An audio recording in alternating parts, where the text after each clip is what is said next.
Hello MA final geography के students, good morning. आज आपको राजनीति भूगोल में प्राकृतिक तत्व, इसके अंतर्गत आपको इसका जो तथ्य है, दूसरा प्राकृतिक जो तथ्य है, स्थिति कल बताया था, आज आपको विस्तार के बारे में बताएंगे। क्षेत्रीय विस्तार एक प्रमुख तत्व है जिसका राज्य के विकास और शक्ति पर अत्यधिक प्रभाव पड़ता है। पर्याप्त विस्तार के अभाव में राज्य की प्रकृति कुंठित हो जाती है, किंतु मात्र विस्तार ही राज्य के लिए अपेक्षित नहीं है, अपितु अनेक छोटे राज्य भी सांस्कृतिक उपलब्धियों के कारण कभी कभी संसार में प्रमुख स्थान बना लेते हैं। जैसे 1500 में स्विट्जरलैंड तथा 17वीं शताब्दी में डच गणतंत्र की विश्व में महत्ता थी। यद्यपि ये दोनों ही छोटे देश रहे हैं, किंतु इनकी महानता कुछ समय ही रही। दूसरी ओर अनेक राज्य क्षेत्रीय विस्तार होते हुए भी अन्य कठिनाइयों के कारण न शक्तिशाली हो सके और न अधिक जनसंख्या को आश्रय या प्रश्रय दे सके। उदाहरण के लिए ऑस्ट्रेलिया विशाल क्षेत्र रखते हुए भी विश्व के राष्ट्रीय में अधिक महत्व नहीं रखता। तात्पर्य है कि विस्तार के साथ उपयुक्त वातावरण एवं साधनों का होना आवश्यक है। अनेक राजनीतिक भूगोलवेताओं ने विश्व के राज्यों के विस्तार के आधार पर वर्गीकरण प्रस्तुत किए हैं। फाल्केनबर्ग ने राज्यों का वर्गीकरण विस्तार के आधार पर प्रस्तुत करते हुए न केवल क्षेत्र अपितु जनसंख्या को भी साथ रखा।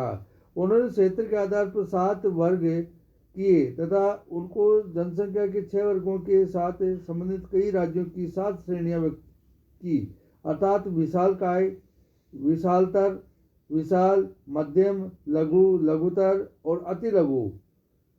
बिल्जी ने विश्व के राज्यों को 5 श्रेणियों में विभक्त किया।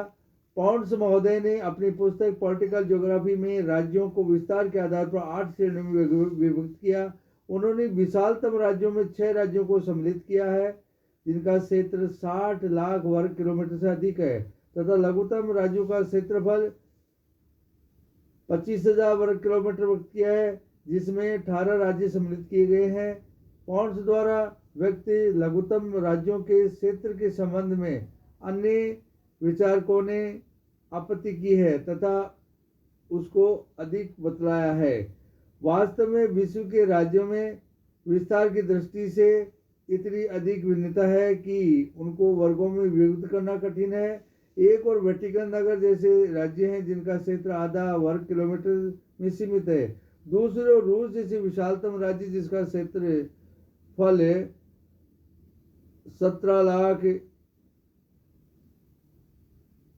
17 करोड़ वर्ग किलोमीटर है। सामान्यतया विश्व के राज्यों को विस्तार के आधार पर निम्नलिखित श्रेणियों में व्यक्त किया गया है। 1 नंबर विशालकाय राज्य। इस श्रेणी में रूस, कनाडा, संयुक्त राज्य अमेरिका, ब्राजील, चीन और ऑस्ट्रेलिया सम्मिलित किए गए हैं। दूसरा विशालतर राज्य जिसमें क्षेत्रीय विस्तार के राज्य सम्मिलित किए गए हैं, जिसमें Bharat, Congo, Mexico, Argentina, Iran, Sudan, Kazakhstan आदि सम्मिलित किए गए हैं। तीसरा विशाल राज्य। इसमें प्रमुख राज्य मिस्र, नाइजीरिया, दक्षिणी अफ्रीका, बोलिविया, जापान, ईरान आदि राज्य सम्मिलित किए गए हैं। चौथा है मध्यकार राज्य, जिसमें मलेशिया, उत्तरी वियतनाम, दक्षिणी वियतनाम, पश्चिमी जर्मनी, पूर्वी जर्मनी आदि राज्य व्यक्त किए गए हैं। पांचवा लघु राज्य। इसके अंतर्गत हॉलैंड, बेल्जियम, स्विट्जरलैंड, अल्बानिया आदि राज्य सम्मिलित किए गए हैं। छठा लघुतर राज्य। इसमें साइप्रस, इजराइल, लग्जमबर्ग, जमैका आदि राज्य सम्मिलित किए गए हैं। सातवां अति लघु राज्य। विश्व में राज्य अति अल्प क्षेत्रीय विस्तार वाले हैं। सबसे छोटा राज्य वेटिकन शहर है। मोनाको का विस्तार 1.95 वर्ग किलोमीटर में है तथा सान मेरिनो का 61 वर्ग किलोमीटर में। इस श्रेणी के अन्य राज्य मकाओ, नेहरू, बरमुडा, सान मेरिनो, मार्शल द्वीप, मालदीव, अंडा और बहरीन है। संक्षेप में कहा जा सकता है कि विस्तार एक सापेक्षिक तथ्य है। अल्प विस्तार भी विकास में अधिक बाधिक हो सकता है तथा अधिक विस्तार भार बन जा सकता है, किंतु बृहद आकार रक्षात्मक दृष्टिकोण से लाभप्रद होता है क्योंकि इसमें राज्य की सुरक्षा में वृद्धि होती है। इसको राजनीतिक भूगोलवेता गहराई की सुरक्षा की संज्ञा देते हैं। यही विशाल आकार भार बन जाता है। यदि क्षेत्र मरुस्थलीय, दलदली, उपजाऊ, अनुपजाऊ, पर्वतीय हो, राज्य का आदर्श विस्तार संसाधन, जीवन स्तर, तकनीकी स्तर, परिवहन के साधनों आदि के सुनियोजित समन्वित स्वरूप पर निर्भर है।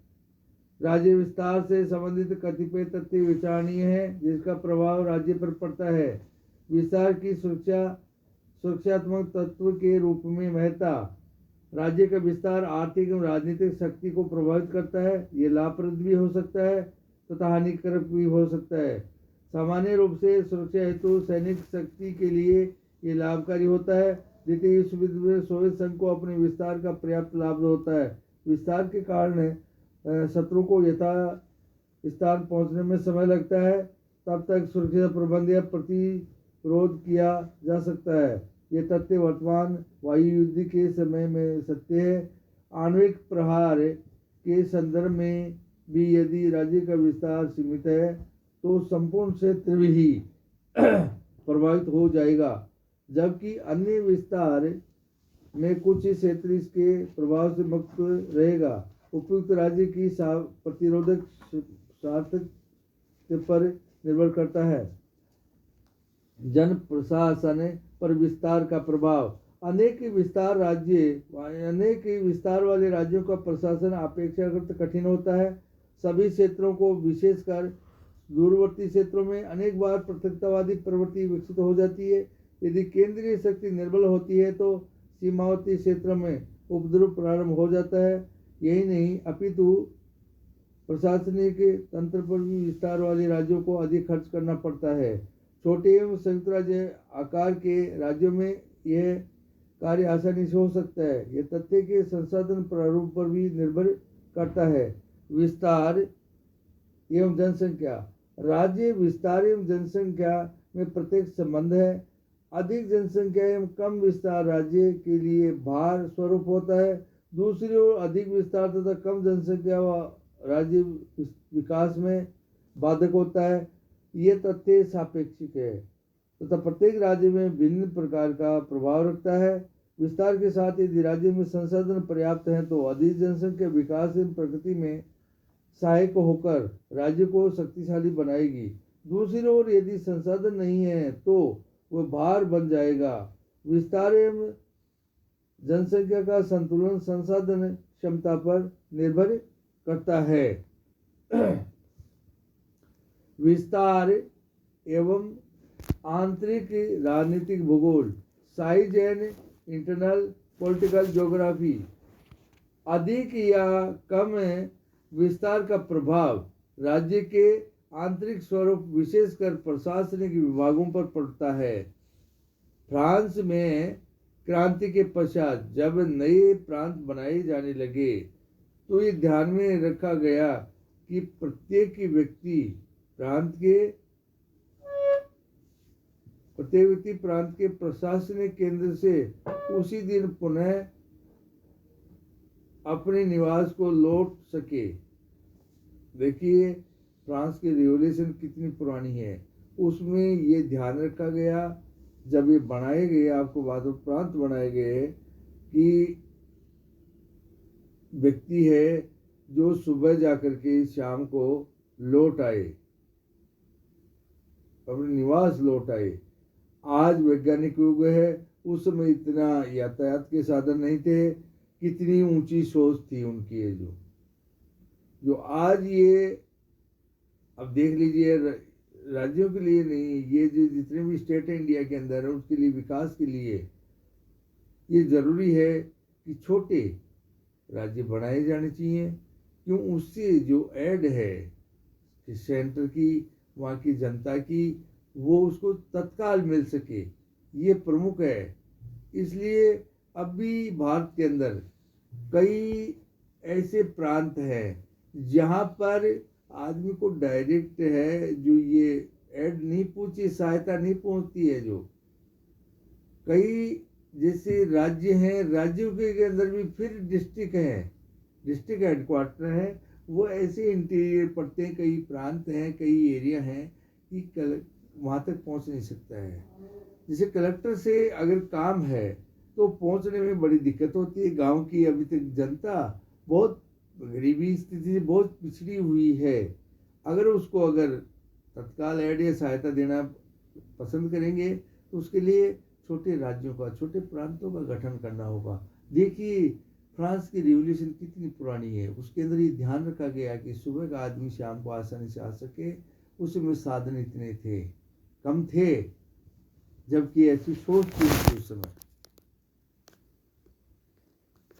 रेडजेल यद्यपि वर्तमान परिवहन विकास इन प्रांतों की महत्ता को समाप्त कर दिया। रेडजेल महोदय ने कहा करते थे कि आंतरिक सीमाओं का परिवर्तन अंतर्राष्ट्रीय सीमाओं की तुलना में सहजता से किया जा सकता है। अनेक देशों में बड़े प्रांत अल्प जनसंख्या को परिचय देते हैं, जैसे कनाडा के पश्चिमी प्रांत, सोवियत संघ के उत्तरी पूर्वी प्रांत, अल्जीरिया का दक्षिणी प्रांत आदि। इस प्रकार के निर्धारण में भू आकार की तत्वों का अत्यधिक महत्व होता है। धन्यवाद।